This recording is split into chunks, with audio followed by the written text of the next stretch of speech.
What's up, guys? This is Corey Baker from Baker Forge and Tool. In my business, we do tons of heavy grinding every single day, and we needed a grinder that could take abuse and keep on trucking without slowing down billet production.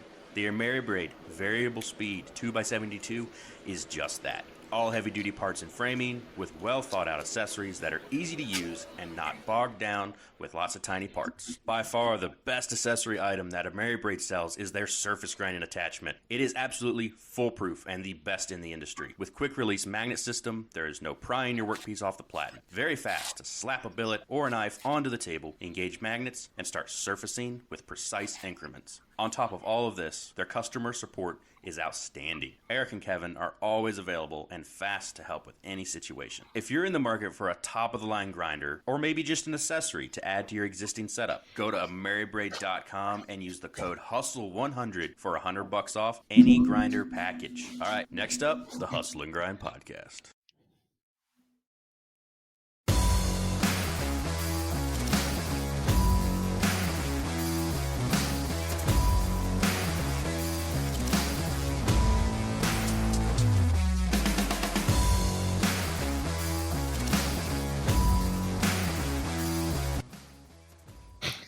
How we doing, everybody? Welcome back to the Hustle and Grind podcast. I'm your host, Ryan Coakley of Ryan Chadbourne Knife Works.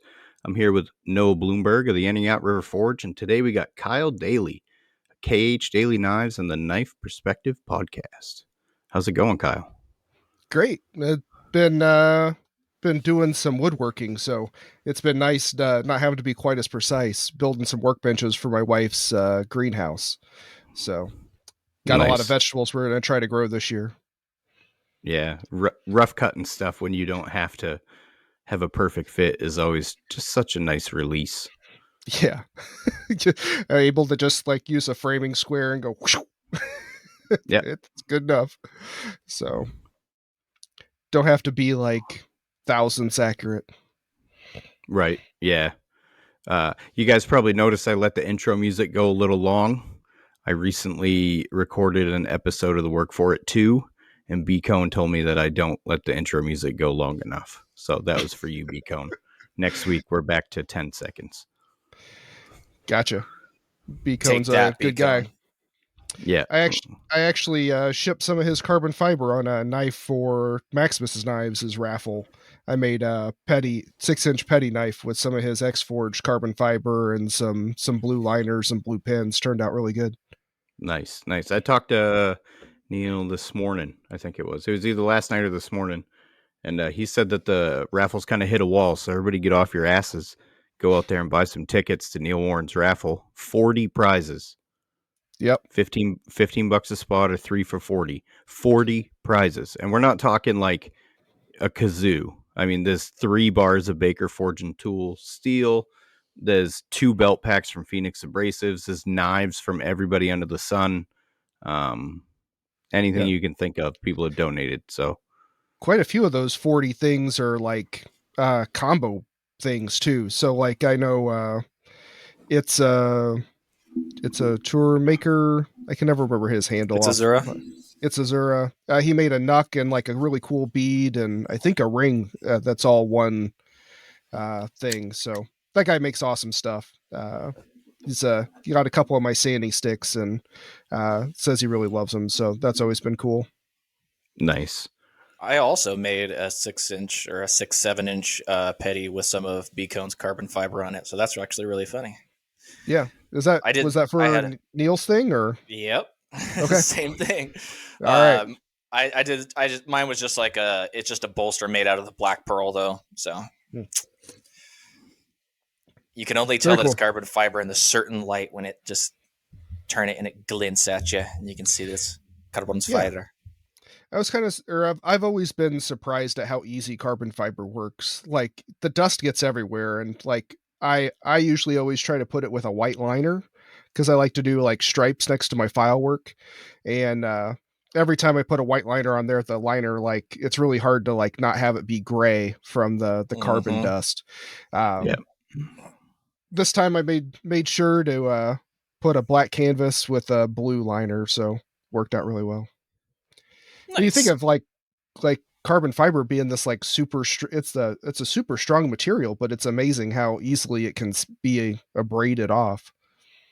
For sure. Yeah, it's super easy to work with. Yeah, that I actually struggled a little bit with that knife. I forged it pretty close to shape, and then after heat treating, it had like a bunch of decarb, so I had to keep thinning it. And then by the time I finally got the finish where I was happy with it, the bolster that I had made pre-heat treat had gaps, so then I had to remake the bolster a couple times, and luckily that carbon fiber was easy enough to work with. I was able to get it done in a relatively short period of time without, if it was brass or something, I would have been sitting there filing forever. Yeah. So how are you guys doing? I had said how I was doing and then kind of took over things. So how are you guys doing? Good. It's all good, man. I'm doing great. I just got a couple new orders this last week. It's been a little slow, but thank you. And I just successfully heat treated my first stainless yesterday. So I've had the oven for months now, and just now finally got around to having the time to heat treat some. So that went really well. I followed the advice of Tobias Hangler, who was our guest a few weeks back, and he was talking about heat treating stainless and using the freezer if you don't have accessibility to a Dewar. So followed all of his advice and came out with a pretty solid heat treat on the two knives that I started with. So I'm looking forward to getting those. What grade of finished stainless out. were those? ABL. ABL. Yep. I haven't actually used ABL. I've got some bars that I've had a lot of makers tell me to try it, but I pretty much use 154 CPM, 154, and MagnaCut are kind of the three that I've mainly used. Yeah. I'm just so new to stainless.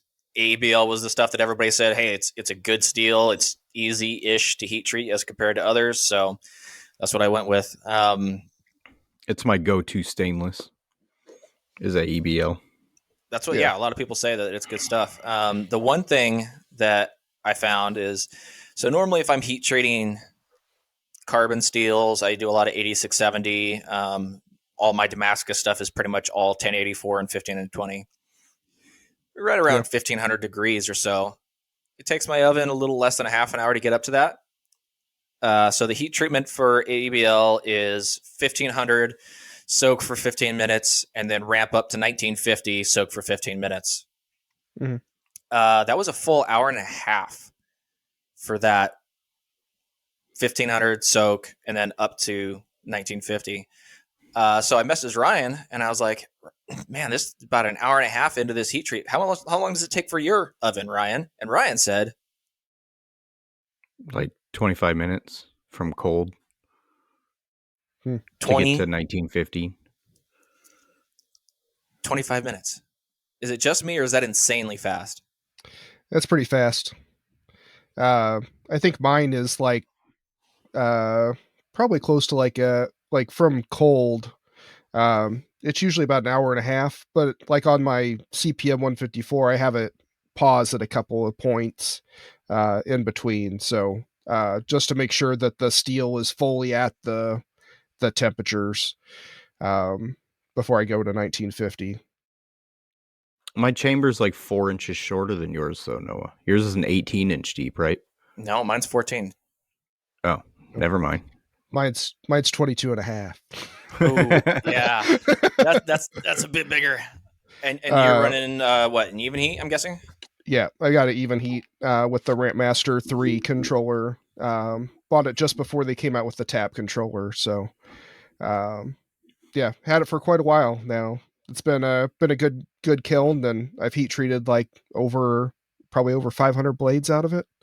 Dang. So nice. I just finished 447, and I've heat treated a handful of knives for other makers and stuff throughout the years. Nice. That's awesome. I do love the controller on mine. The what is it? It's the shoot. I can't remember. Anyways, tap the touchscreen. It's got a touch screen, but it's a Paragon. I can't remember the brand of the controller. But anyways, I was able to program. You can do the different stages and program it to hold for however long and ramp it all up, and it just kind of does it all automatically.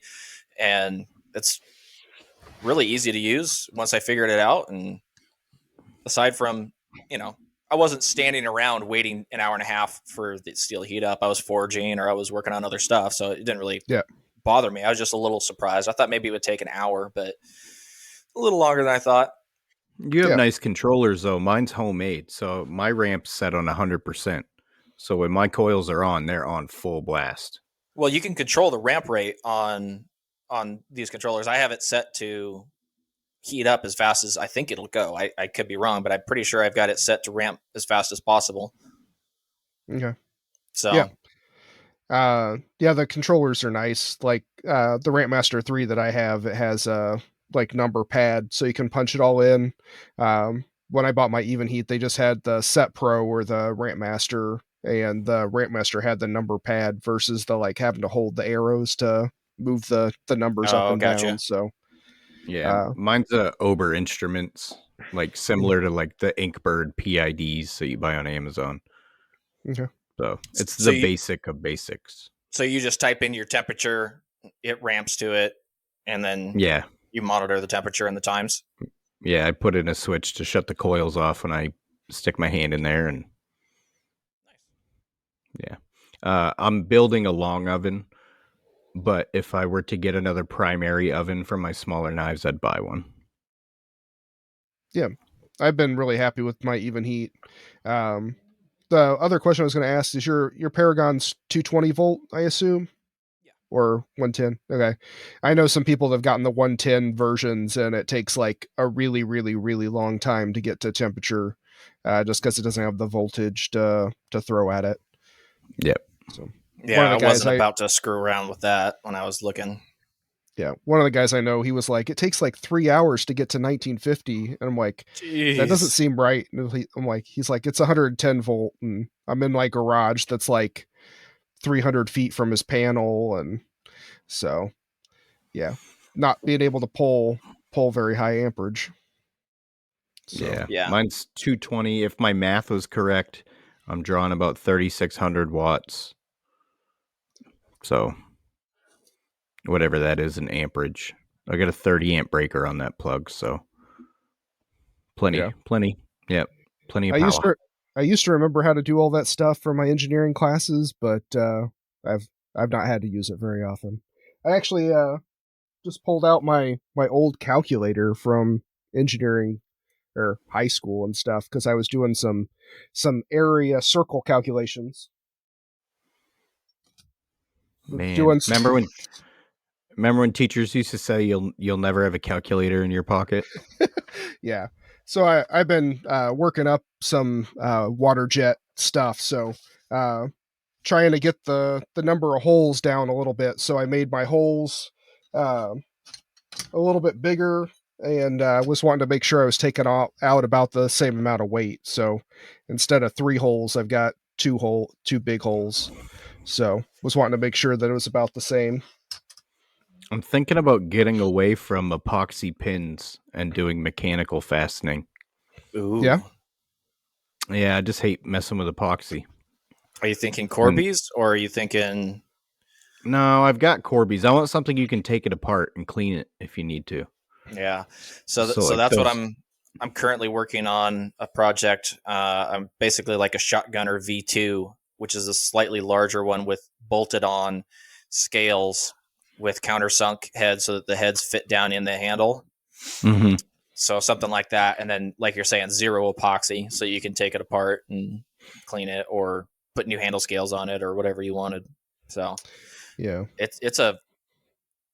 I like that a lot. It's going to require some math as far as handle, scale, shaping, and how I'm all going to go about that. I think I got a pretty good idea how to go about it, but we'll see.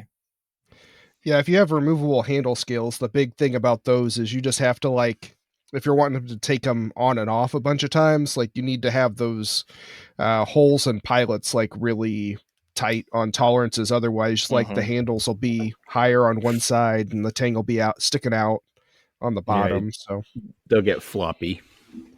Yeah, I tend to use a lot of pins in mine just because that's what I've always designed. I use Micarta pins or G10 pins and kind of do like a 7-hole layout and in my bushcrafter ones, the last one's a lanyard too. But on my kitchen knives, I do like three 3/16 pins and then 4 1/8" pins. So nice. I've been using pretty much exclusively micarta and G10. I don't like metal pins because they heat up super fast and the epoxy doesn't adhere to them. They look really cool. And they don't. I mean, and they don't. You get proud pins and like. Yeah. I found that I get pissed off with G10 sometimes because not all G10 is the same. And if you get a fiberglass based G10 or it's non-phenolic or whatever it is, one of the types will burn. And they burn super bad. Like, I think Jeremy at 419 Forging was talking about it when he was on. And I'm fighting with that right now. I got a lime green pin that is just, every time I touch it to the grinder, it burns. I'm like, bastard. Yeah. I get my pins from Atlas Materials, and I've always had really good luck with all the stuff from them. They're actually like 30 minutes away, so I can go and pick up like big sheets and then cut it down. So. That's the billiard supplies place, right? Atlas Billiard. Yep. I've used them before. They have a really nice selection of like odd colors and stuff, like colors that not a lot of other people carry. Yep. That's actually where I got a whole ton of my super thick Westinghouse micarta. So I got a lot of stuff that's like, I have one piece that's like 6 inches thick. Jeez. That's like a 6x6 square that's like about 14 inches long. Apparently they would use those to turn into like 6-inch diameter rounds for something electrical. Ugh. Yeah. Like that? Big old chunker? Uh-huh. I hate cutting this stuff. Oh my God, it's so bad. Yeah, I got it. Your foot okay? Yeah. Yeah, I got a whole bunch of stuff. So they bought a whole bunch of Westinghouse's like offcuts and in cuts and stuff. So when they'd make a big sheet, they'd cut off like 4 to 6 inches off the sides. So I ended up getting a bunch of that stuff, which is awesome because I love the way the bias cut stuff looks with looks like wood grain. Yeah. Yeah. This stuff you have to cut in like 1.5 inches from the live edge because it's softer out towards the edge. Okay. They were using it as like bearing seats at the mill under the river. Okay. So I got it and it was a huge block. It was like 28 or 29 inches long by 10 inches wide by like 6 or 8 inches deep. It was huge. It was over 300 pounds. Wow. And there was a crack down the center of it. So it got thrown out. My neighbor saved it. Nice. Yeah. You should tell him to find more crack stuff. Yeah. He saved that in the 80s and was using it. He had it chained to the wall of his barn. So he didn't hit the wall of his barn with his tractor. He would hit the micarta block instead.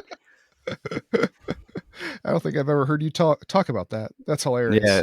And then once he met me and he's like, "Oh, you make knives? Do you know what canvas micarta is?" And I was like, "Yeah." And I pulled out like a 1/8 inch thick like liner sheet. And I was like, "This stuff." And he's like, "Yeah." He's like, "I got a chunk. You can have it. I'll take you up and you can put it in your truck." And we had to load it with his tractor because he's like 80 something years old. Yeah. I'll have to figure out some other thing to put on the barn to not run the tractor into the wall. Yeah. That's hilarious. He's a super nice guy. I got some pretty cool neighbors. But yeah. I've cut it up and I've traded it for stabilized woods or, some Makume. I got a piece of Makume from Stormlight right here that was a trade for some micarta, and it's been handy. Yeah. Very cool, man. It's super hard on saw blades though. Yeah. Yeah, I think all the micartas are. For that really thick stuff, I've actually found that's a Hardy blade for the table saw. It's like a 6-tooth polycrystalline diamond one. You can't push it very fast, but that's what I found that cuts the best. You do lose a little bit more to the kerf with the table saw than like the bandsaw, but for the thick cut stuff, that just rips through it like really well for me. I use a crosscut sled. Yeah, because those blades are for like hardy backer, like for tile showers and stuff. That's cement board. Mm-hmm. Yeah. So that's what I use. That works really well. But if you start to get to like 3/8 or so or thinner, it like vibrates too much. The blade wobbles when you're trying to cut the thinner stuff. I've got a thinner piece here, and I'm gonna have to take it down a lot because of the teeth marks. Yeah, but yep, that's what I use my surface grinder attachment for, is cleaning that stuff up, gets it nice and parallel. So nice. No one needs one of them. Yeah, I'm getting there. Need all the tools. I'm hoping these next couple orders that I have here are going to start funding some of those more expensive tools. So we'll see. What's on your list? Oh, I don't know. Mainly a surface grinder. I need a surface grinding attachment. That's one thing for sure. I really want one of those Apollo forges that Brian House just came out with. I saw Pickle and he had his set up, and I could have bought one during his first drop, his pre-sale, and I wanted to, but I was like, my forge works. Like, there's nothing wrong with it aside from it being kind of crappy, you know. Mm-hmm. And I was like, I'm gonna get one of those, but I need to prioritize. But man, those things look so freaking sweet. Like, yeah, his design on that was just killer. Like, and I'm sure anybody who's seen him, you know, obviously will agree. But I mean, I don't think I've seen a better forge setup. I mean, it was just freaking awesome. So I'm gonna get one of those eventually. I don't forge, and I was really wanting to get one, but I just need to get a few other things first, especially since I don't have I only have like a 30-pound anvil. So if I had the forge, I don't really have anything to hammer on. So I want to get a mill and some other stuff first. So we'll see. All my tool list now is all the really, really expensive stuff. Mm-hmm. It's like I'm torn. Like, I need something to cut out blanks with, but a water jet machine's like $100,000, and I haven't been able to find a table.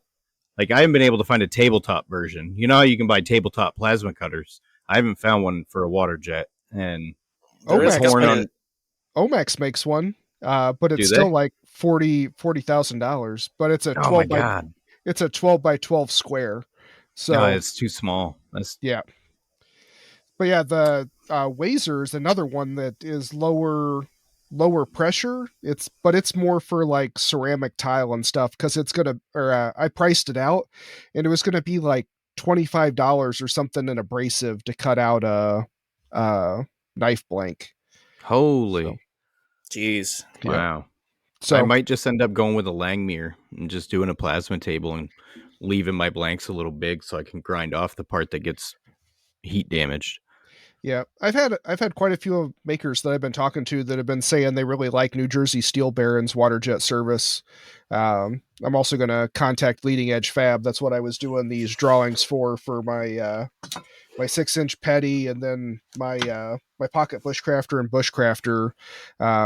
Knife Center ordered a bunch more of those from the first drop that I did with them, and then ordered my bigger 4-inch bushcrafter. So did a few little tweaks to those, and gonna try to get those cut out of Magna Cut from New Jersey Steel Baron. I'd be interested to know their pricing on having blanks water jet. Yeah, from the guys that I was talking to, it was like a couple dollars more than just buying the steel from them. So they since they have it all in big sheets, they just throw it up on the water jet and cut them out. So upload the file, and the machine does all the work. Yep. Yeah. Nest the parts, and so you tell them the thickness you need, and then you give them the DXF file, or you could even send them like a physical template, and they'll put it into CAD for you for an upcharge. I'm gonna have to do something. Yeah. I hear you. I hate cutting out blanks every time I do it, like grinding profiles and stuff. I'm like, I should be doing something more challenging. Yeah, that, and your shop stinks for 2 days, like angle grinder dust, and like it sticks to you. Every time I cut out blanks and I go in the house, my wife's like, "You smell weird." I know. Yeah, I was gonna say, every time you use the zip disk, your wife doesn't want to touch you for the rest of the day. Yeah. They're like, "You're stinky." It is stinky. It's terrible. It wouldn't save me much time. So these batches I'm doing, I can cut out and drill and profile all the blanks in one day. But that's a whole day that I could be spending time with my family or working on custom orders, or you know what I mean, or cleaning my shop, which I haven't done in months. It literally looks like a tornado went through my shop right now. Like I almost want to just hold my arm like this so people can't see it. It's that bad. Yeah. You know, when you're like, you're pushing off one area of a bench just to do something. That's kind of where I'm at right now. And I got a couple projects to wrap up, and then I can focus and get this place tidied up. Horizontal work surfaces in the shop are always collecting everything. So every one of the benches in my shop, and there's a lot of them, are just covered with different stages of knife making. So one area is covered in Kydex stuff, one area is covered in pin stock and handle material pieces and epoxy, and another area's got my buffing wheel on it, and I'm like, holy crap. Yeah, I've got one of those Craig, or I've got actually 3 of them, the Craig mobile workstations. They like collapse and fold up, and then they're like almost 3 foot by 3 foot square table, and they have like holes and stuff. They're made for woodworkers, but it's really good to like be able to move and kind of pull those around to wherever you need them for whatever projects I'm working on.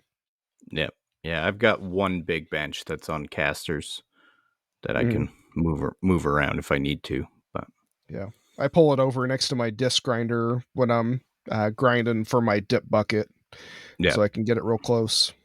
Yeah, this spring I'll be walling off a corner and making a grinding room, because dust is a big issue in my shop right now. A lot of G10 everywhere. Yeah. Yeah, I got one of the big Cyclone dust collector. There's Dust Deputy, I think, was the company that makes it. So it like has a cyclone, so it collects a bunch of it down in a big can before it goes to the paper filter up top. So makes that last a lot longer in between having to blow out the paper filter for that dust. That's a good idea. It's always so cool when you like pour the big metal drum out, because like as you shape all the handles, right, you get all these like, it's almost like Damascus of the G10 dust or Picarda dust, or pretty cool. Yeah, my Swarf bucket under my grinder gets like if I'm doing a lot of handle material, it'll build up on top of the water, and then it'll like fall in on itself. It looks like those bottles full of multicolored sand they had you do in school. Yeah. You know what I'm talking about. We need to get you a dust. We need to get you a dust collector for when you're doing handle material and not rely on a bucket. Yeah, I've got a bucket and a shop vac, and I keep the nozzle of the shop vac right at the bottom of my platen wheel, and it catches like 10%. Not very much. I have one of those cyclones that just sits on top of the bucket, and then I have that attached to my shop vac, and then I just have the collector unit that I just throw right underneath my grinder when I'm doing handles, and it sucks in probably 70% of the dust, I would say. That's pretty good. Yeah, but I don't use it when I'm doing handles, though. The metal, I just let it fall in the Swarf bucket. Yeah, that's what I do. I keep it all separate because I don't want sparks and stuff getting in there, no matter how low the risk is. Like the only time a spark gets in there is kind of when I'm kind of cleaning up the spines with the handle material, but not making very many sparks when I'm cleaning up around the handle material and tang. Yeah, there have been a few times where I've looked been grinding. I'm like, I smell smoke, and I look underneath, and the whole rim of my bucket is glowing. I'm like, oh, cool. I'm gonna take a ruler and push it into the water. But honestly, I've had that happen just with metal. Metal shavings will combust just on their own if you get enough heat in there. There doesn't have to be handle material in there. It's just something you got to keep an eye on all the time. I know a bunch of the folder guys always talk about like zirconium and titanium, and I ground some titanium, and man, those sparks come off like almost like magnesium. They're so bright and hot. So be careful if you're grinding any of those. I dumped my Swarf slug a couple of years ago into my fire pit out back, and then let it dry out, and I tried to burn it. It it burns, but it turns into a big 40-pound coal. Like the whole thing is just one hot coal. You can bust it up and it makes like smaller coals. It doesn't like burn. So like the clinkers that guys talk about with like the coal forges? Like I don't know. I always remember people talking about like the coal forge guys would have to like clean out the clinkers that were in there as the coal burnt down. Oh, maybe it's similar because it's just like refined wood and fiberglass and metal and everything you can imagine. But I won't do that again. I just replaced my bucket. Actually, I just slapped a lid on the one that was on there and I left it outside. I got to throw it in the dumpster. Nice.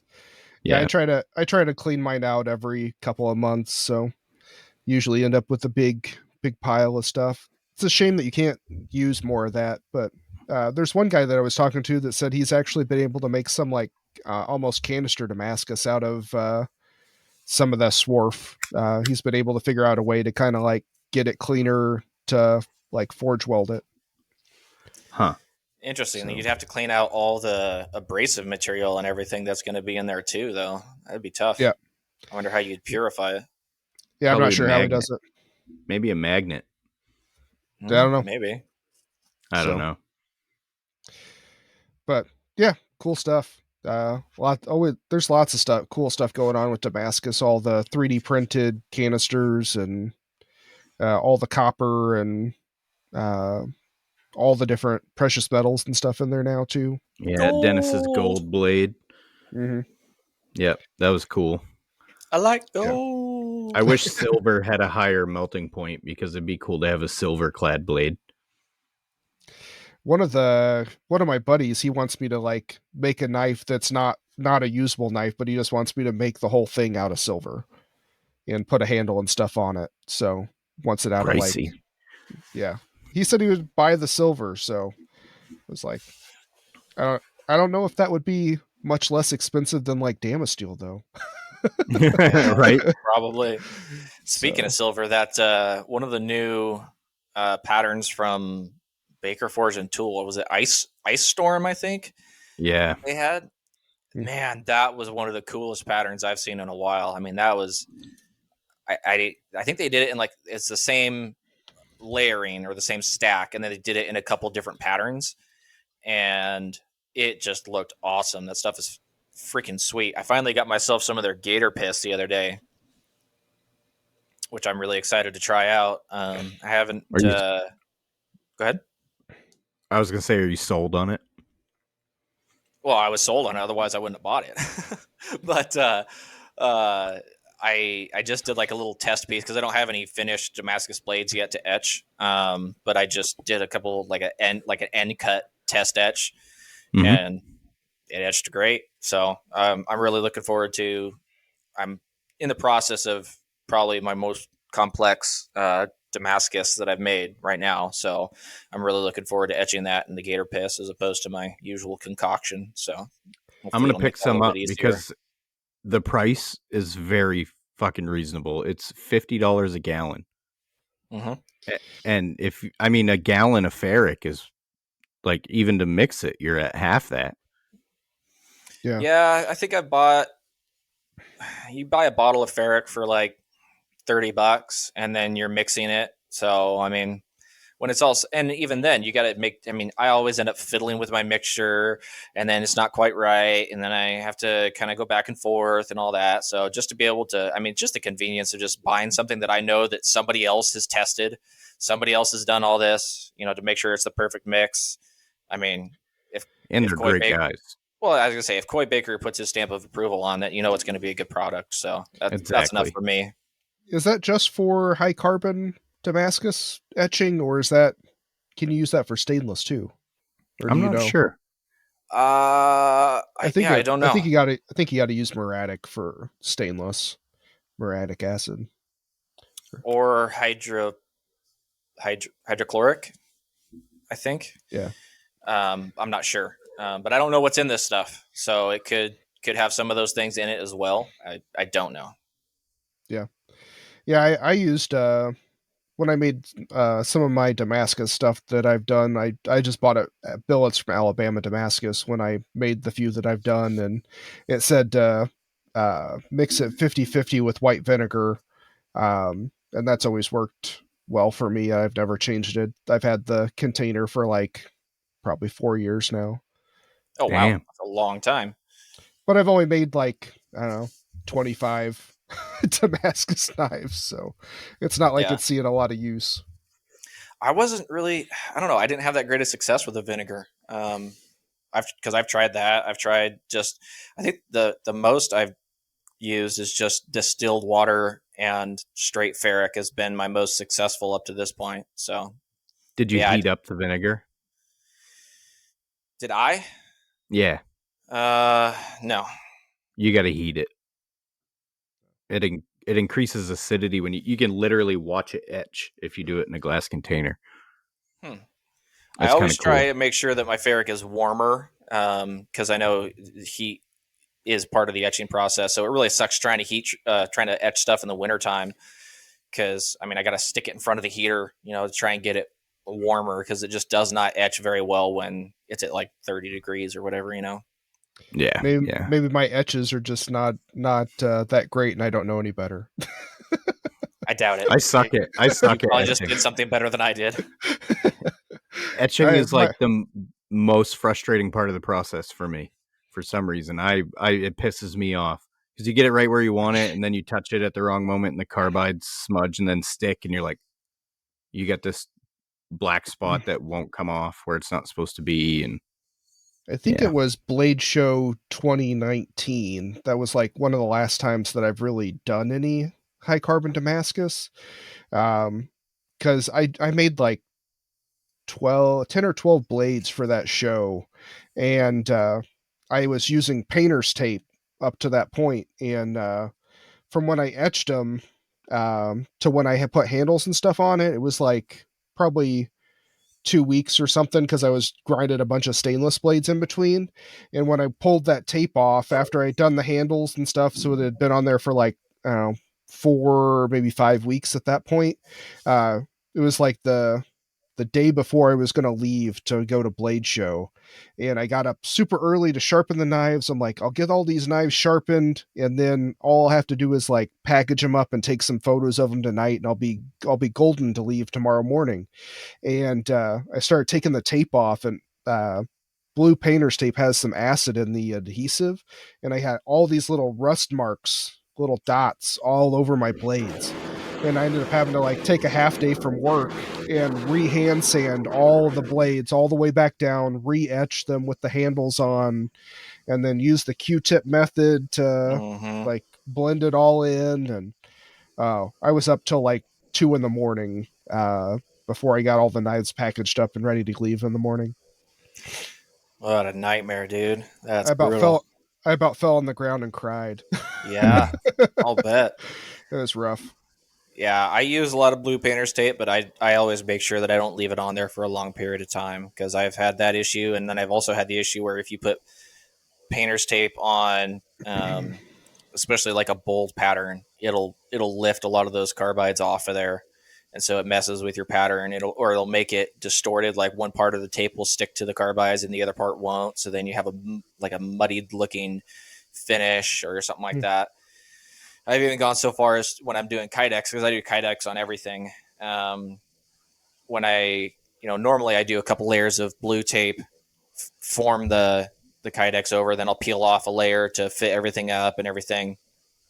Well, if I'm doing something that has like a good pattern on it or something, I'll just use like a blue paper towel or something like that to space in between the blade and the Kydex to keep the Kydex off of being directly on the blade. That way I don't have to worry about the blue painter's tape doing anything to the finish. Have you tried electrical tape? No, I haven't. So you can I get the 3-inch wide stuff on Amazon, and it's not too terribly expensive. It's like $15 for like a roll. And that's what I use, electrical tape all the time now. I don't use blue painter's tape on any of my bevels. It has no acid in it, because for electrical stuff it can't. For all the connectivity stuff, and I've left I had one knife that it was on over a year on a high carbon Damascus that had been etched, and I pulled it off and it was fine. So okay. So first off, I've never heard of 3-inch wide electrical tape. Second of all, why did you have tape on the blade for a year? it was a project that I got started and then got busy and then got thrown to the side, and you know how stuff like that goes. I was gonna say it sounds like something I would do, not somebody else though. Wow, Yeah. that's impressive though. Yeah. Well, yeah, it happens. So it was a knife I was making for myself, and turns out I like to get paid more than I like to make knives for myself. So all my projects get pushed to the back burner. mhm. I've got projects I started when I first started making knives that I never got to, and I probably never will now because I don't even remember what kind of steel they are. Or I'm like, shit. Oh well. Same. Yeah. Same. I try to always take a little engraver tool and mark on my knives with what grade it is. I apparently didn't on these two that I have on my bench, but I usually try to take a little Dremel tool with like an 1/8 inch burr and write like 154 cm, or I usually just put an M for MagnaCut, just so I always remember what it is. It doesn't work once you get the handle on it, but then I always try to etch. I usually always etch the steel on the outside.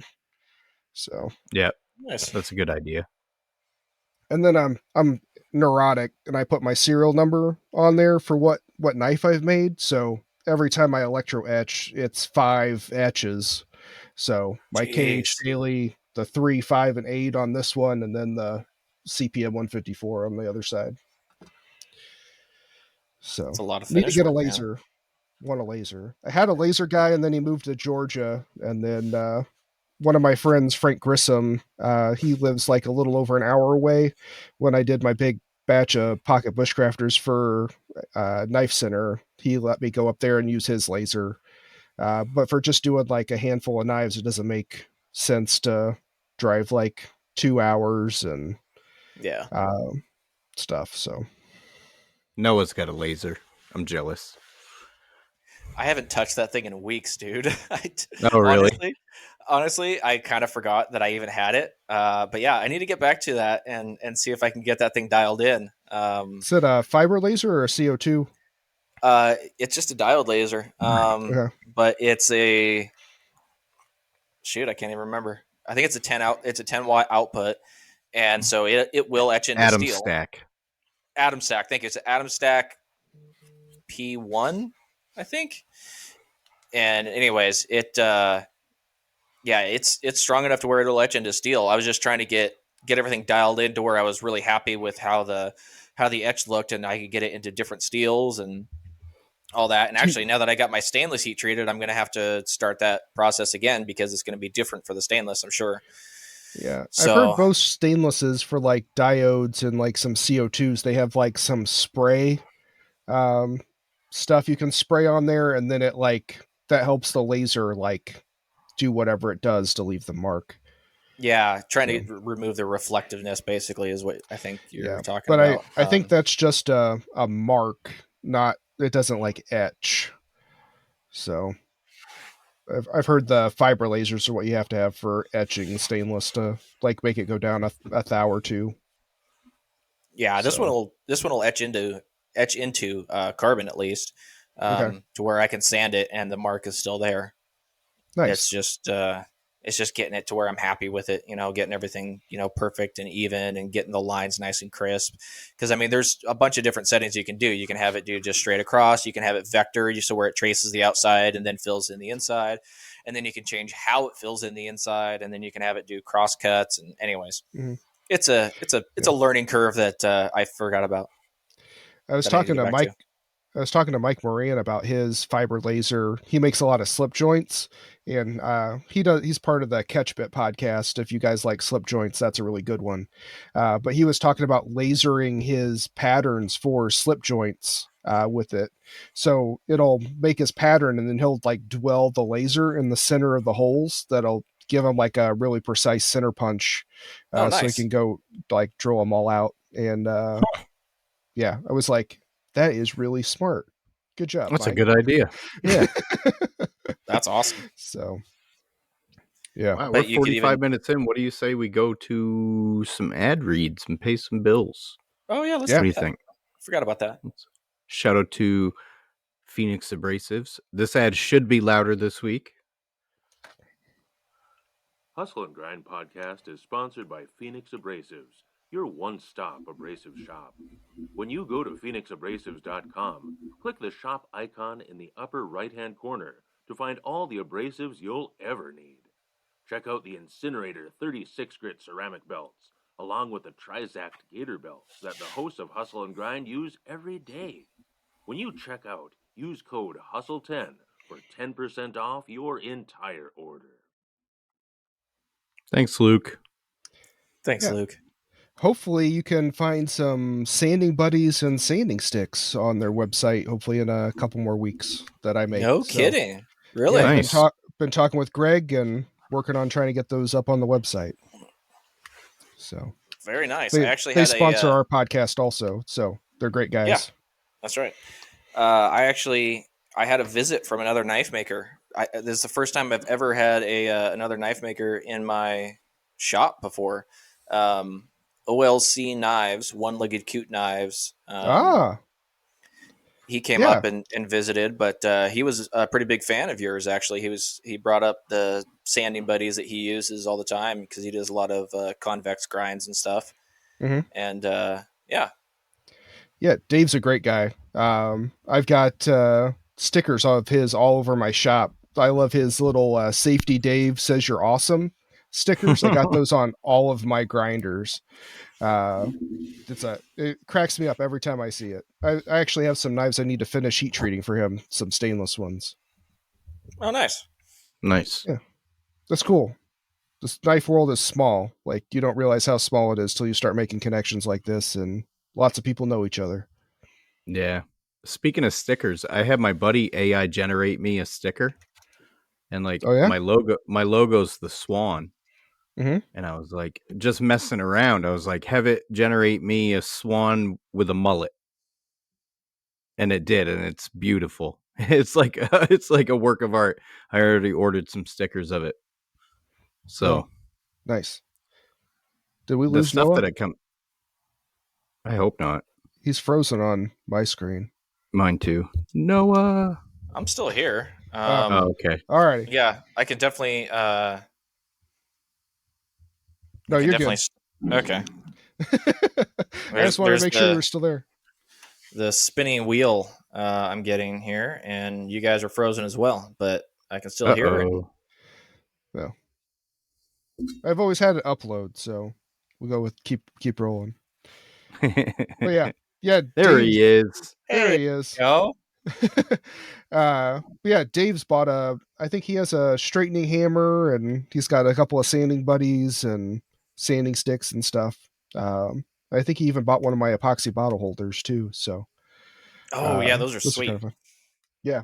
What are you charging for the epoxy bottle holders and the straightening hammer? The straightening hammer is $125, and I think the bottle holder is like $50. It comes with 2 different tops, so you can do 4 of the 4-ounce bottles, or 2 4-ounce bottles and 2 16-ounce bottles. So those of you listening to the audio only version are missing out right now because he's showing it off to the camera. Yeah, I need one of them. I this was version 1 that I printed up for myself to hold it upside down, because I got tired of it just sitting in my I had it propped up against the wall, and it was always falling over and stuff. So I printed this out because it was fairly easy to go straight up this way. And I posted a picture of it, and I had literally 10 people say, dude, I need one of those. You got to print me one. And I'm like, this is gonna get shattered from USPS. There's no way it's gonna make it.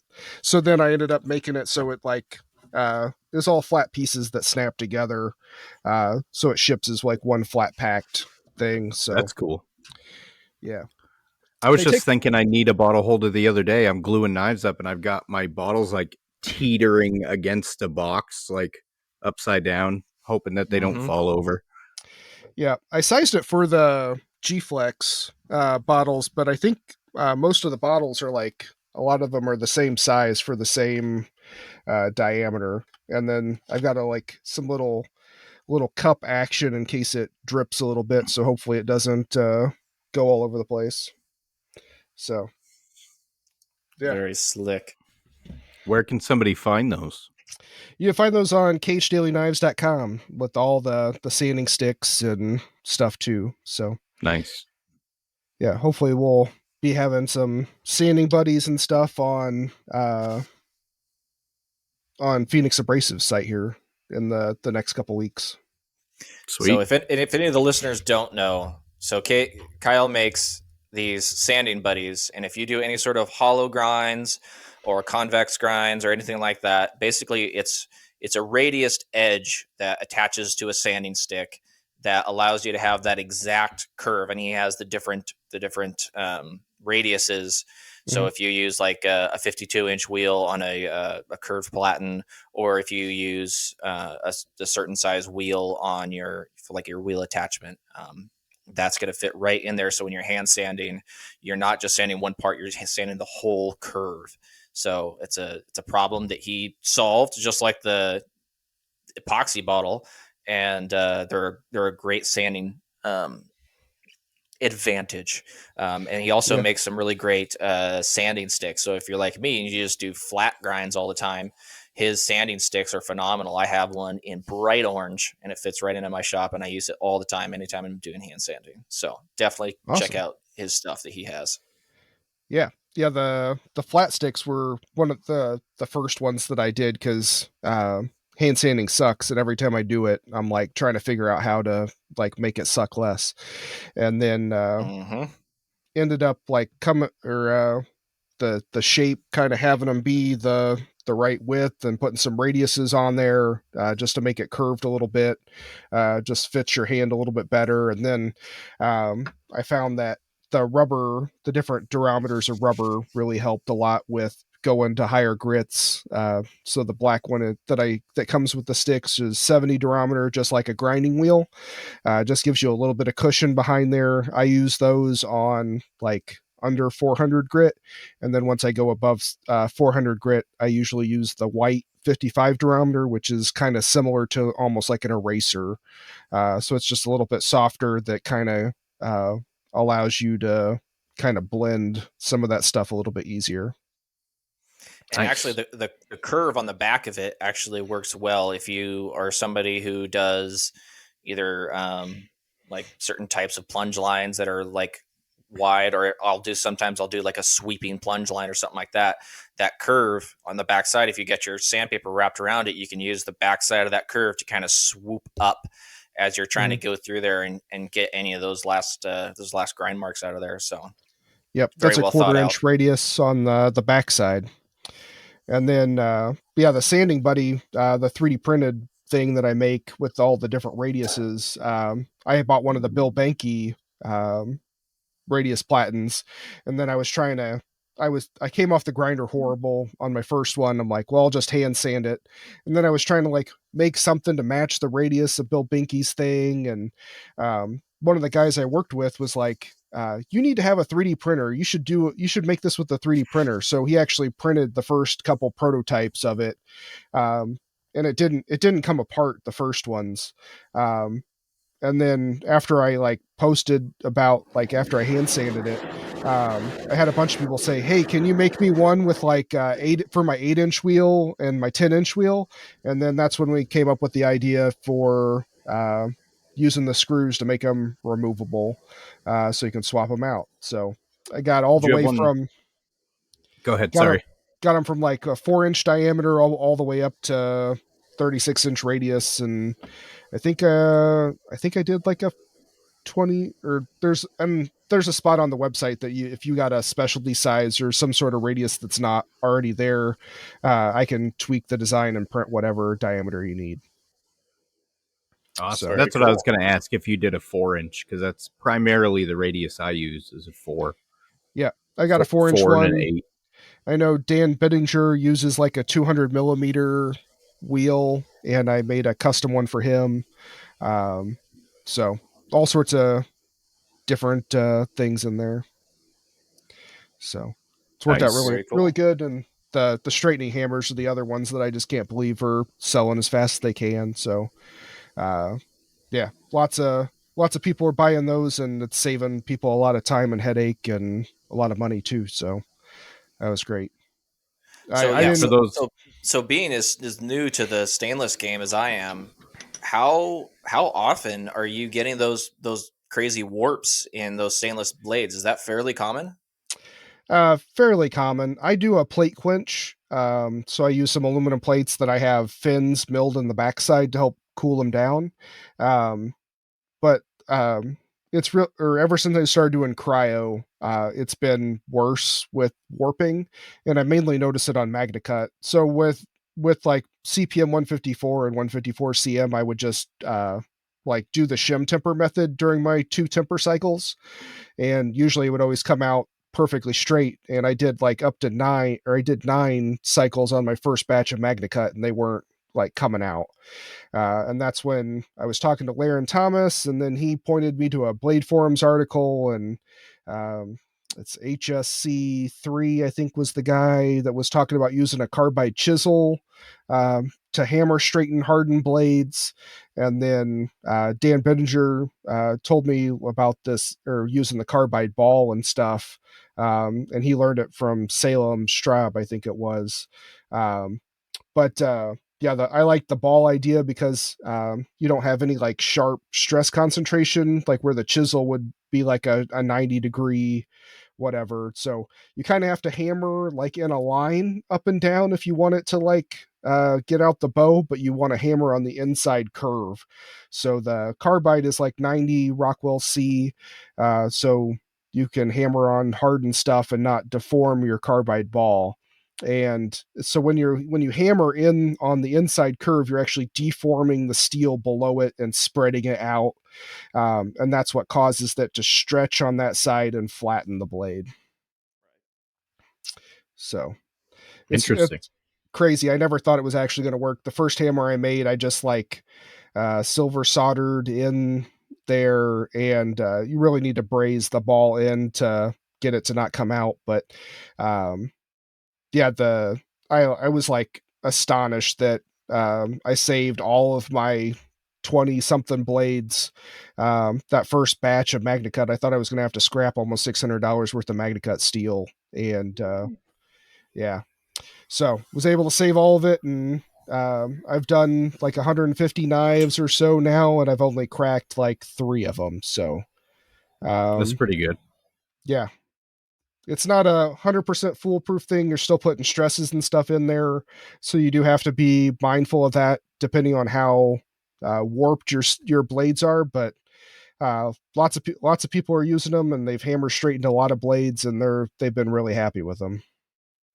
So I just want to go back quickly to, you said you had some plates that you use and you had cooling fins. I thought I had heard something, it must have been on the Work For It podcast, about you were going to maybe start marketing some sort of cooling plate. Was that actually a thing, or was that just idle chatter?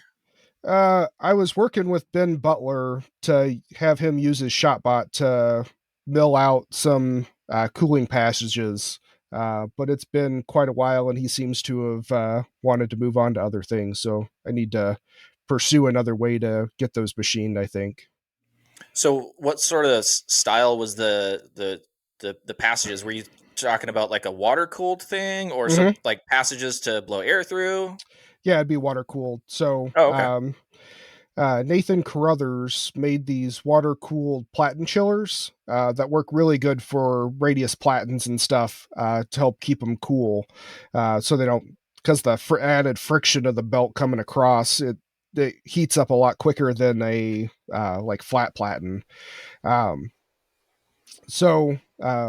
Yeah, I wanted to, my first iteration with the fins I thought was going to be plenty good enough, like spraying some water on them and having the air blow.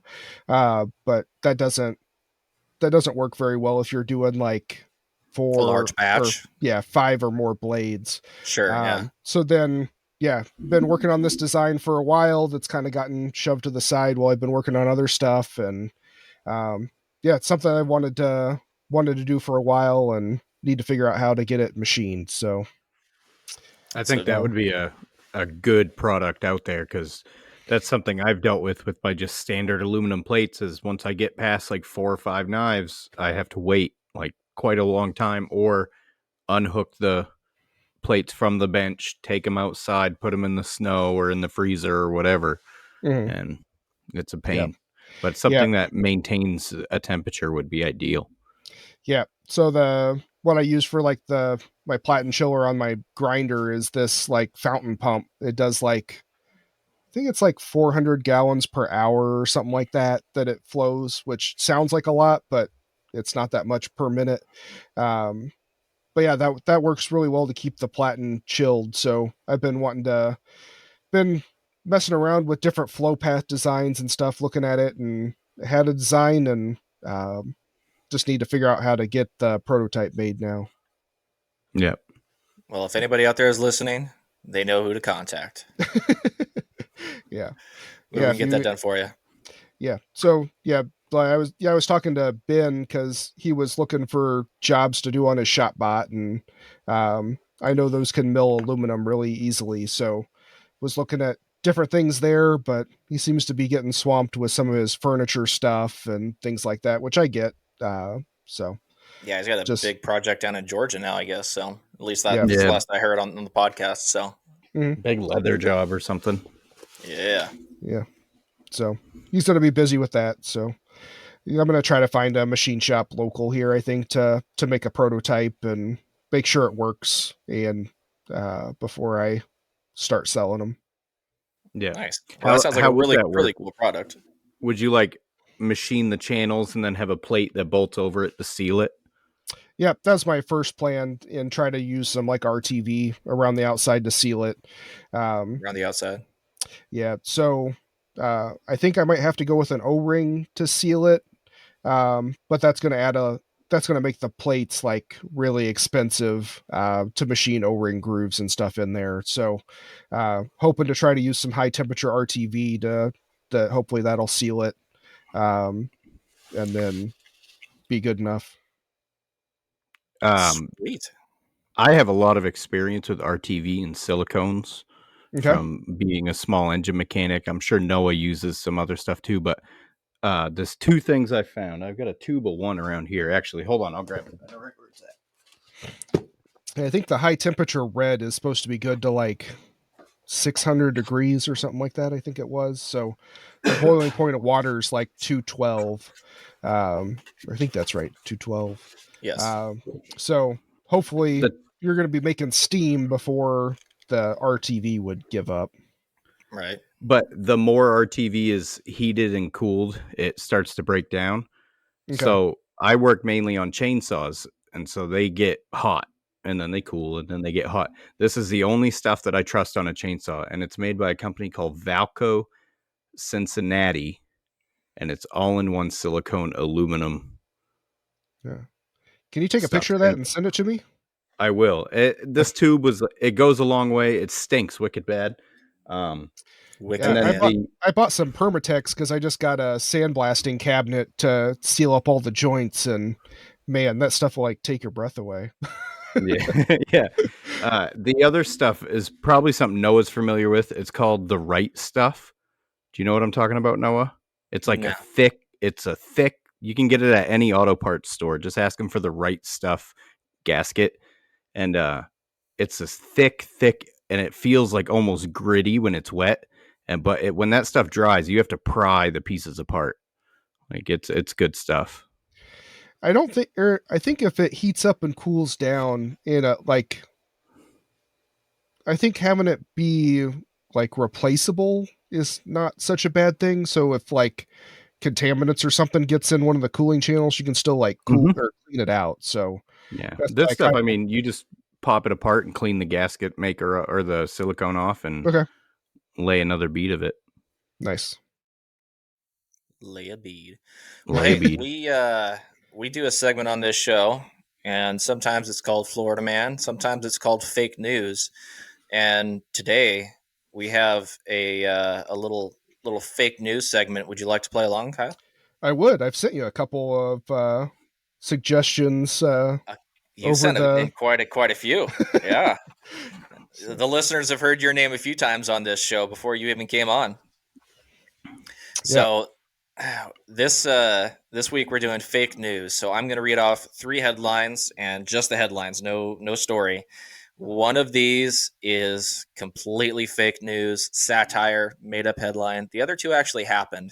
Real people did these things. And you have to tell me which one is fake news. Are you ready? All right, let's do it. We start off. Florida man woken up by man who broke into his house and began sucking his toes. Gross. Man, feet people are weird. I'll go on the record for that. Like I don't understand the foot fetish thing, but I get that it's a thing, but I don't either.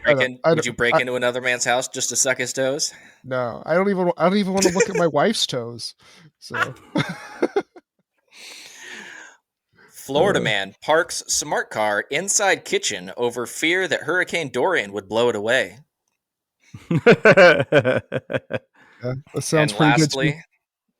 Florida man damages neighbor's house attempting to tow it to the dump using pickup truck.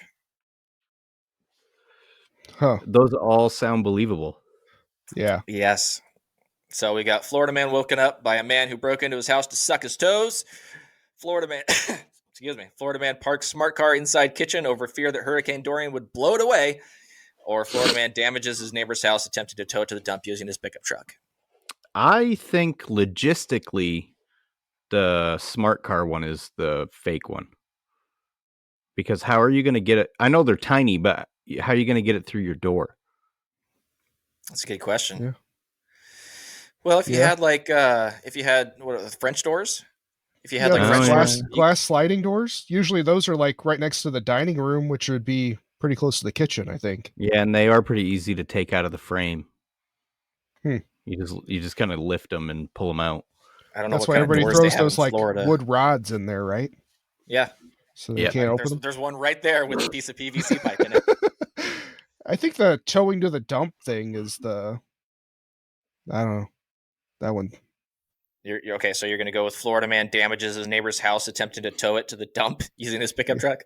Yeah, I don't know how you tow a house. So I've lived in a trailer park. That sounds. You never totally lived in a trailer park before? No. I guess I never considered it being a trailer. So, it is Florida. I don't know. Yeah. Ryan, are you sticking with your initial thought, or what are you thinking? Yeah, I might as well. I'm wrong all the time anyway, so what's it matter? All right. Well, I'm not sure how, but Kyle, you nailed it. Oh, heck yeah. That was entirely fake news. The trying to tow his neighbor's house to the dump. So, unfortunately for all of you listeners and your ears and your brains, someone really did wake up to somebody sucking on his toes, and somebody really did park a smart car in a kitchen. So, I apologize for you having to know that information. What would you do if you're like having a nice dream and you're like, oh, something's tickling my feet, and you wake up and some random guy sucking your toes? Like, what the fuck? Yeah. Wow. Did you ever Florida, hear about? Man. I forget where she was. There was one news article where the woman defended her house with like a machete, and she was like, she had this like, there were a bunch of memes going around where she's going, chop it, and like apparently like this guy was trying to break into her house, and she was asleep in her bed, and then she like got up and like whacked him on the head with her machete, and then like ran after him, and then she realized she didn't have any clothes on, and then she ran back in the house, put her clothes on, and then like ran back after the guy. She like I think it was like she like called her machete like Rufus or something like that. It was hilarious. Oh my gosh. Nice. It had a name. Yeah. That's cool. Yeah. Look up Chop It Machete. You should be able to find something on Google there. So that's kind of like Florida's an amazing place. You ever seen that hitchhiker that killed the guy with a hatchet because he was the guy? So the guy that picked him up, ran into a woman and was like smashing her with his car, and the guy fucking hacked him with a hatchet and like told the news team about it. It's he's got a bandana on. It's because he goes smash, smash, smash, and that was like it became like a meme type deal. Gotcha. I think I remember seeing that. Yeah. They just did a deep fake with that same interview, and they put Theo Von's face over that guy's face. Okay, the deep fakes are getting out of hand. They've been doing a bunch of Elon ones, and they're saying stuff that like you could maybe see Elon saying, and it's freaking hilarious. Okay, like they've got his face and his voice dialed in. AI is getting way out of hand. Scary. Yeah. Those deep fakes are like, holy, those look real. Even some of the like video game stuff, there's like one that was like going around for a while where like a bunch of motorcycle guys, and they like wreck, and he like flies over and gets smacked by another motorcycle.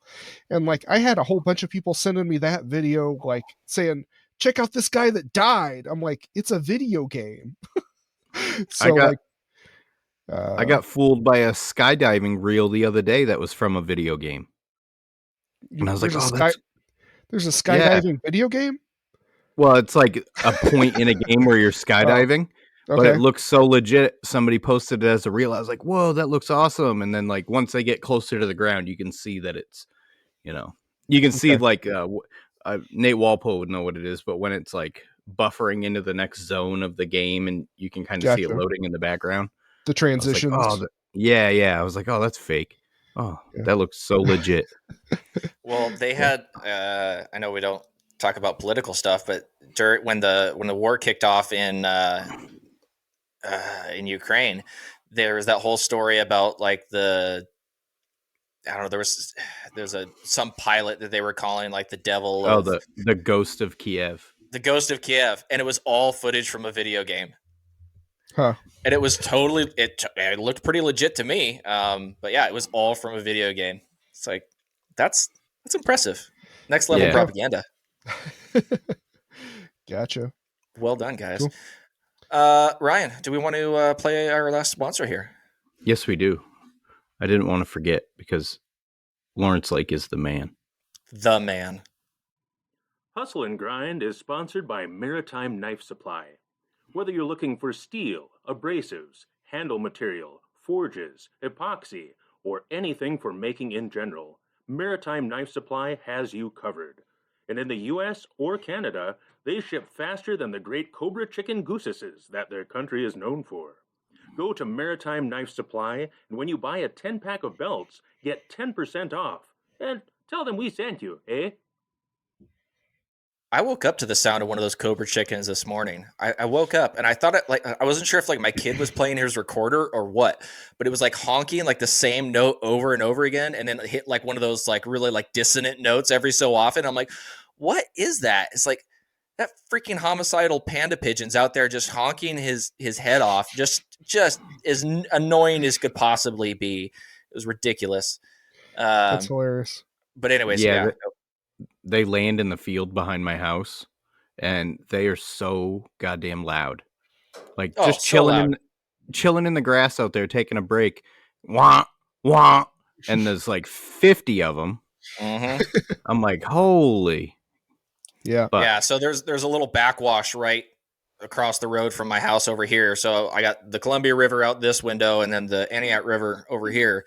And the Aniak River has this little backwash right before it meets into the Columbia. And so it's like a big pond there, and all the Canadian geese just hang out in there during certain parts of the year when they're coming through. And apparently that's right now because, yeah, they are loud as can be. They're mean, too. They'll fight you. Oh, yeah? Yeah. They ain't scared. Mm-hmm. We were camping one time when I was a kid, and we were camping on an island in Moosehead Lake in Maine, and a couple of Canadian geese came down and was messing with my stepdad when he was in the canoe. And he hit one of them with the paddle, and the thing just kind of like stabled itself in the air and then went back at him. And I was like, Jesus Christ. We must have been close to something, but this isn't even my final form. Yeah, they're relentless. Oh, yeah. Oh, no, you made it angry. Yeah. I was going to mention something about Maritime. Lawrence messaged me about the Rhino stick product that I didn't know was actually a thing. It's like a 3-inch wide adhesive backed Rhino wet paper. That works really well on the sanding buddies to stick it right to it.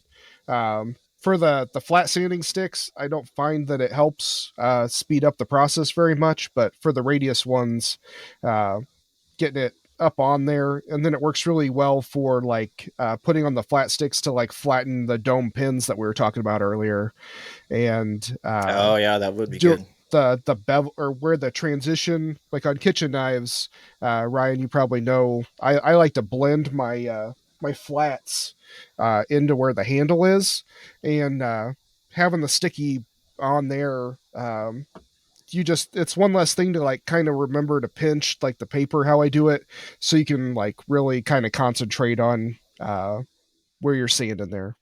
Yeah, so you blend in your grind lines. You don't put any plunge lines. Yeah. So I prefer that as well. Yeah, on my kitchen knives, I do the plunge lines on my like bushcrafters and stuff. So yeah. I do plunge lines on my hunters, but not on the kitchen knives. Lawrence has talked to me into buying a handful of things, so tried out some of the Norton Norax ceramic belts. Those work out really well on MagnaCut for the finishing stuff, because I don't know if you guys have used MagnaCut, but pretty much everything above 120 grit that I've used doesn't want to cut it.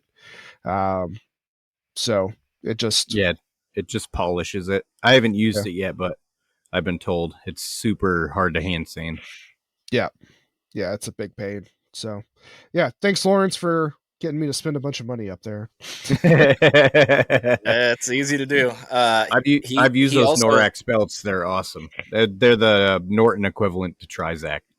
Mm-hmm. So there's a Norax one that is ceramic media, not just aluminum oxide. So it's a ceramic structured? Yeah. So I think it's like 936 or something like that. And yeah, those are great for the super high end stainlesses. I'm going to keep that in mind. I got to put in an order for some stuff soon. Yeah. Lawrence has them cheaper than anywhere that I've seen them too. So, and then you can save 10% additionally on that for his buy 10, get one free deal. Yep. Or get one of them free. And it doesn't seem to matter. Like 10, if as long as you buy 10 of whatever belt, you don't have to buy 10 of the same one, from my experience. That's cool. Lawrence is the man. Yeah. And another thing that he carries is the Max Grip hot stamper. So our boy Maximus Knives, and his design that he has for hot stamping is now carried by Lawrence. So if you want to get on one of those, just toss it into your cart while you're already ordering from Lawrence. Yeah. For sure. Yeah. And speaking of Neil, I thought it was unfair of me that in the beginning of the show, I told everyone to get off their ass and buy some tickets. And then I remembered I haven't bought any goddamn tickets. So while we're right here on the show, hopping on PayPal. Where are you at, Neil? Live on the show. Live on the show. How many tickets should I buy? 18. 1,000. Come on, guys. I'm on a budget here. At least 3, because I know he gives you a price break on 3. I think it's like $15 a piece or 3 for 40 or something like that. All right, so we'll go $40. Tickets. Mofo. There you go, guys. Yeah. So see, sending. Boop. There we go. Go buy some tickets off Neil. Yeah, we got all your contact information there, Ryan. That's okay. I couldn't see anything. There's not very much money in there, I promise. Yeah. Well, there you go, guys. If Ryan's going to do it, you should too. Yeah. I saw Neil got a milling machine, so I'll be excited to see what he does with that. Yeah, for sure. I was talking to him earlier about because he's running into logistical problems, like he doesn't have enough power out in his shop and stuff like that, and always a problem. Always a problem. I said, if you think you're ever in the future going to need more, then do it now, because it's only going to be more expensive to do it after it's done. Yeah. And more of a pain in the ass. Yeah. Mm-hmm. And so one of my friends, Ben Seacrest, he actually has like a shed that he had him do like a separate power drop. Anything over 100 amps, you have to like, or at least in South Carolina where he was at, you had to like get a special permit for them to put in more than, because the power company was like, yeah, 200 amps, no problem. And when he went to get the like permit from the like his county or something, they're like, yeah, an accessory building, like we'll only let you do 100 unless you like pay a lot more and have it like rezoned as like an actual like building and not like a out building. Yeah. So I need to do a new box because my box, like 4 of the prongs was busted off. So I think whoever owned the house before me, they just found an old power box and put it in the garage. So I've got like 2 or 4 poles on my box that I can't use. And I would like to have another 220 run. So I'd like to have one breaker for like all the oven and heat treating stuff, and then another one for my grinders. Mm-hmm. Yeah, that would be ideal. I got them on one right now. It's 30 amp, but I'm scared to run them both at the same time. I've never tried it. I don't want to, Yeah, I ran 60 amps out to my garage just because that was the 3/4 inch conduit that they already had in the ground.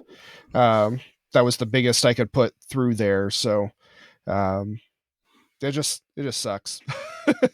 Always worried about it, but it hasn't been too much of a problem.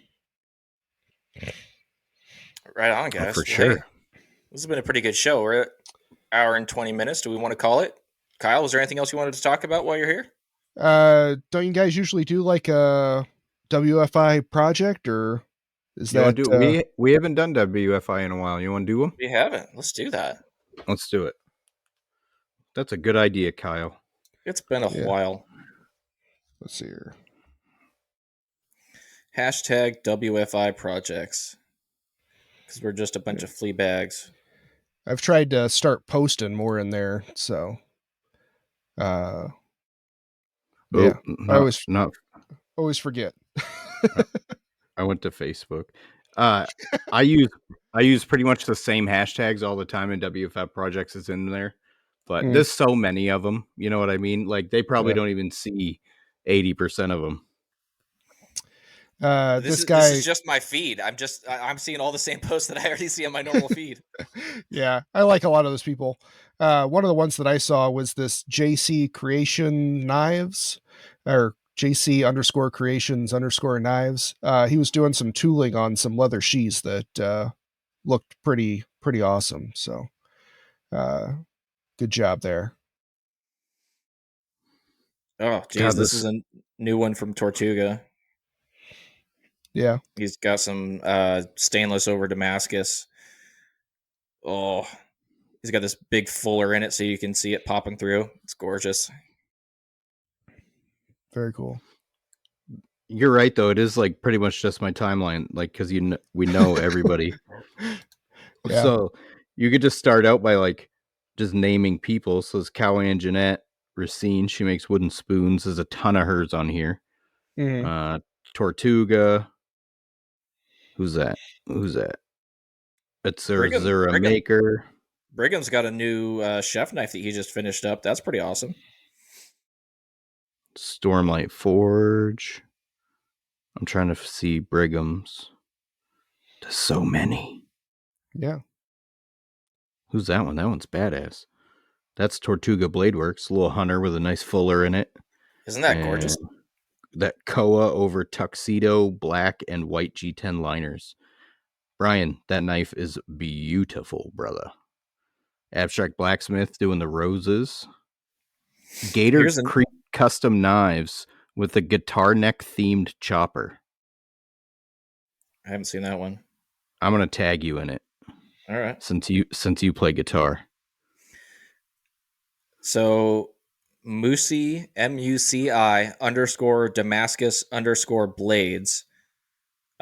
He's got that's cool. That thing that you sent me there, Ryan.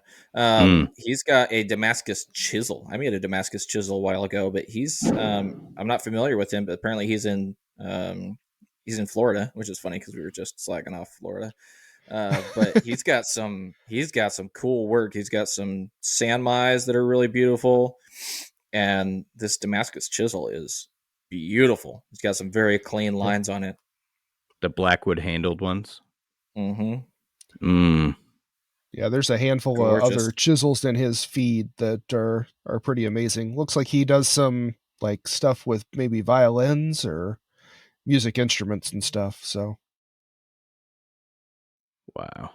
And even though we rag on Florida a lot, I love Florida. I've never been there, but a lot of my favorite people are from Florida, and everybody I know who lives in Florida is super duper happy. Yeah, when they're not getting hit by a hurricane. yeah. So, yeah. Hooten Knives did a badass. Oh, it's a waffle.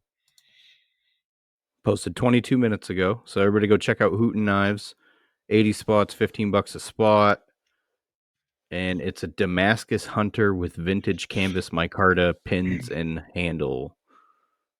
I assume it's vintage. It looks like Old Westinghouse or Butterscotch. Something like that. Yeah. Oh, Brigham Forging. Germs Metalwork has a hand. Okay, this is insane. So everybody go to Germs Metalworks and check up. I follow this guy. Oh no, I don't follow. What? I don't follow him. What the heck? This is an insane handle. He hand carved roots, like tree roots, into the handle of this blade, and I've not seen something quite like this before. That is insane. Yeah, that's pretty cool. Oh my gosh, how do I not follow this guy? I've heard of him. I don't know why I'm not following him, but that's ridiculous because this guy has some incredible work. Yeah, some of the carving stuff and the engraving stuff, I just am totally blown away with how people do that. Mm-hmm. So JB Blades he carves those like almost like snake looking raised grooves on the spines of his knives or on the backs of his knives, and that just blows my mind. I at least spend 5 minutes a day thinking about how he possibly does it and wanting to learn. Yeah, because then how do you grind the bevels if you've got like it's hard to describe, but it's like a fuller, but not a fuller. It's raised instead of sunk into the blade. It's an anti-fuller. And when I asked him how he did it, he said, I carved them. I'm like, okay, with what? How? What do you, is that abrasive? Are you using burr bits and smoothing it out? Or, because I know Dennis Tyrell did an Elven sword a while back that his plunges like swooped into the shape of the blade, like matched where the point of the blade, the edge came down. Sorry, I can't talk. And I asked him how he did that, and he said he did it with burr bits. Nice. So, I'm sorry, guys. I can't get. Sorry, I just gonna say this. Then you can go, Kyle. I'm just scrolling through Germs Metalworks feed, and this guy makes some of the coolest stuff I've ever seen. He's got like these like unique feather patterns, and he does all these like integral handles, like integral forged skeletonized handles and stuff. I'm loving this guy's work. So if you listen to the show, sir, well done. You absolutely have my respect, and I'm sorry I didn't follow you before because I am blown away by your work, man. Beautiful, beautiful stuff. It's hard to know everybody. Like one of the guys that I became fairly good friends with now, Matthew Christensen, he's like on the south side of Chicago, and he had like 25,000 Instagram followers or something when I actually met him, and I had never heard of him. And like makes really cool like knives and has a couple production knives and stuff too. And I'm only like 50 miles away from him and had never heard of him. So just not in the same circle of people until happened to link up one day. Yep.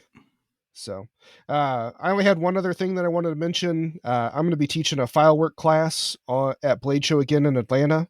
So if you're in Atlanta, come to one of the best classes at Blade University. Learn how to do some file work patterns on the spines of your blades. I'll be teaching the 5 main patterns that I do: the Thorn, the Celtic, the Bats, blocks, and bubbles. So I'll check that out because I do 0 file work and I've always wanted to. Yeah, it's not hard. Getting it laid out, and once you know how to do a couple of shapes, like everything is like a variation on those shapes. So getting it laid out is the biggest thing to making it look good, in my opinion. I had a guy a couple weeks ago come by. His Instagram is Mattster of None. I always thought that was hilarious. But Matt, he did the Celtic pattern, and his first 2 attempts turned out pretty good. So it's the first time he did file work ever. So the biggest thing is getting them laid out, getting on the lines, and knowing where to put those shapes.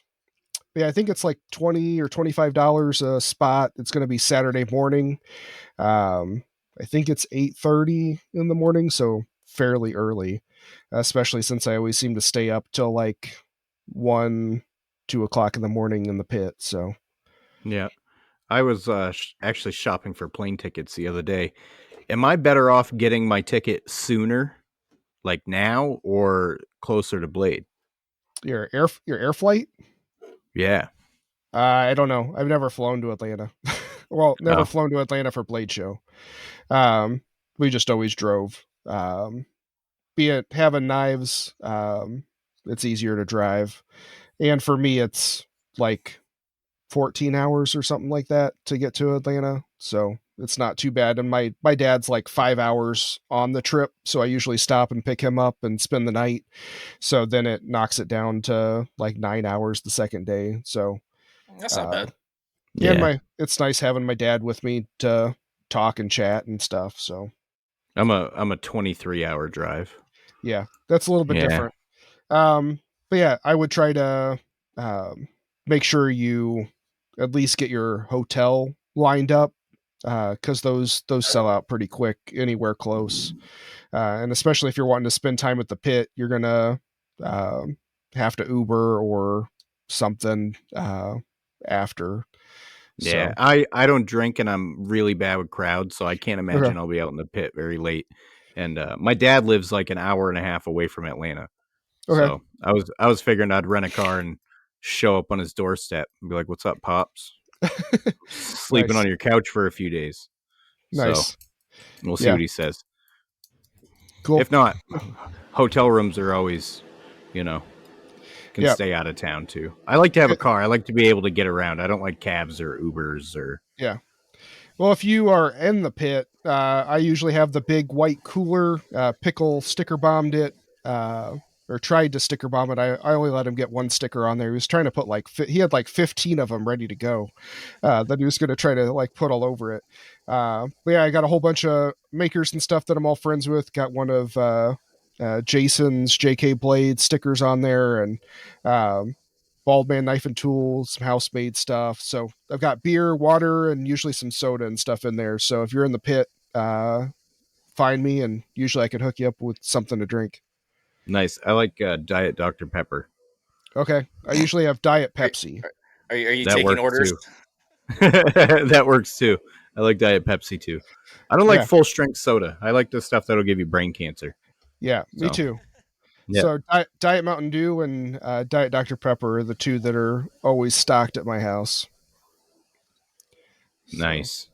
Yeah, it's the pit is always really nice for being able to talk to some of the makers and stuff, especially for me having a table. That's when I can actually talk to some of my other maker friends. And then that's also what you can like have more in-depth conversations with people, especially like a lot of the makers are all there. So you can actually talk to them about stuff and not feel so guilty, like taking up time at their table. Cause, talking at the table, like we always love to meet everybody, but when you start talking to somebody for 20, 30 minutes or more, and there's other people like coming by the table, like I try to always like at least say hi to everybody that starts to look at my blades, just because I'm trying to. It's expensive to have a table there, and it's expensive to get down there, and the hotels are expensive. So, try to make. I plan on bringing just like a couple changes of clothes and an empty backpack, because I know I'm going to want to buy a bunch of shit, especially if you can get handle material by the pound while you're there. Okay. I might as well stock up. I don't know of many places that sell it by the pound, but that's what Jason said. I don't know though. Okay. Or the places that I usually buy, it's not by the pound, but you can, like, some of the best stabilized materials are there. Being one of the biggest shows, like everybody brings some of their best stuff, so you'll find stuff that you don't see the rest of the year. Mm-hmm. And lots of makers will pull out stuff from under the table if you start talking to them too. Some of the guys hold stuff back that they bring with them that they don't stick out there. Nice. Good to know. The secret menu. I'll be at table 3BB, so you should come check me out. Sweet. Absolutely, right next to Phoenix Abrasives, like literally the table right next to them. So nice. Have been there for the last 3 years. So, and Bald Man Knife and Tool is actually going to be right behind Phoenix Abrasives this year. So I'm excited to like get to talk to him more. Oh, that's awesome. I like I said, I hate crowds. Like it's like a issue. Like if I don't have to go to work, I don't leave the house. My wife does all the shopping. I don't like being around crowds, so this is like a big deal for me. I'm probably going to find some place to camp. Like, hey, can I pull up a chair in your booth and just sit here? You don't even have to talk to me. Just let me chill out here for a minute. Yeah. If you want to work my table for a little bit, I'll let you stand around there, and I'll take a lap, because it's good to get away from the table some too, because I got to give my voice a break sometimes. Yeah. So talking for like 8 hours straight. That sounds like hell. Yeah, and then you talk for another 6-8 hours in the pit. So I usually average about. Want to go to Blade. I usually get about 4 hours of sleep each. I'll be the vendor's designated bathroom break guy. Yeah. Well, what's great about where my table is you can literally like see the bathroom. So if there's like no line, you can just like run over there and run back real quick. When I had my table, I was like on the other side of the room. There were a couple times where I ran over like to the bathroom, and there was a line that was like probably 50 people deep, and I was like, nope. Damn. So yeah. Nice. Okay. But what do you say we call it a show, boys? Yeah. Thanks for having me on, guys. You can keep in touch with me at cagedailyKnives.com, and I'm Cage Daily Knives pretty much everywhere on social medias. Nice. After we get off here, send me a thumbnail and any links that you want posted on the episode. Sure. Will do. Cool. Thanks, so you guys can just click below and go buy yourself a sanding stick. Yes. Yeah. Or a bottle holder or a straightening hammer. Yeah. Cool stuff. Sure. Awesome. Thanks for hanging out with us, man. Thanks. Yep. Y'all have a good week. Bye. Keep on.